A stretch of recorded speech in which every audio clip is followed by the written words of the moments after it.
కావలి పట్టణం పూర్తిగా పోలీసు వలయంగా మారింది. దళితులపై దాడుల నేపథ్యంలో బుధవారం చెల్లో కావలి అంటూ టీడీపీ పిలుపునిచ్చింది. కార్యక్రమం చేసి తీరుతామని, తమ నిరసన రాష్ట్ర వ్యాప్తంగా ప్రజలకు తెలియజేస్తామని టీడీపీ నేతలు తెగేసి చెబుతున్నారు. మరోపక్క ఈ కార్యక్రమాన్ని నిలువరించేందుకు పోలీసులు మంగళవారం నుంచే గట్టి ఏర్పాట్లు చేశారు. నిరసనలకు కావలిలో అనుమతి లేదంటూ డీఎస్పీ వెంకటరమణ మీడియా సమావేశం పెట్టి మరీ హెచ్చరించారు. సాయంత్రానికి కావలి చుట్టూ 13 పోలీసు చెక్ పోస్టులు ఏర్పాటు చేశారు. ముసుమూరు, మద్దూరుపాడు, తుమ్మలపెంట రోడ్డు, పెద్దపావని రోడ్డు, ఉదయగిరి రోడ్డులో ముమ్మరంగా వాహన తనిఖీలు చేపట్టారు. మరోపక్క కావలి పట్టణంలో ప్రధాన కూడళ్లలో ప్రత్యేక బలగాలను మోహరింపజేశారు. బుధవారం తెల్లవారుజామునే జిల్లా అదనపు ఎస్పీ హిమవతి కావలికి చేరుకొని పోలీసు నిఘాను పరిశీలించారు. డీఎస్పీ సీఏలతో మాట్లాడి వారికి పలు సూచనలు చేశారు.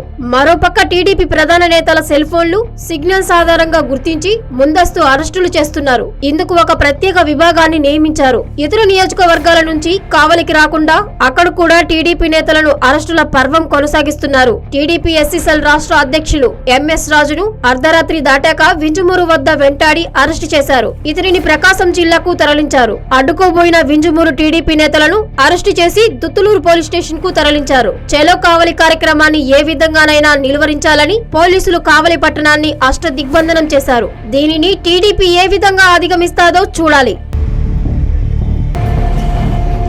నేటి 2022 డిగ్రీ ఫలితాల్లో రాష్ట్రంలో మరెవ్వరూ సాధించలేని అద్భుత ఫలితాలతో చరిత్ర సృష్టించింది కృష్ణ చైతన్య.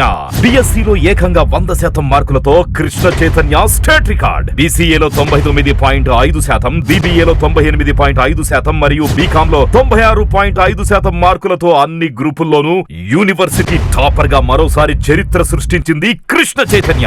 అంతేకాదు ఒక్క థర్డ్ ఇయర్ లోనే 90% కంటే పైగా మార్కులతో 758 మంది, 75% కంటే పైగా మార్కులతో ఏకంగా 1319 మందితో రికార్డు సృష్టించింది కృష్ణ చైతన్య. కృష్ణ చైతన్య విద్యా సంస్థలు, నెల్లూరు.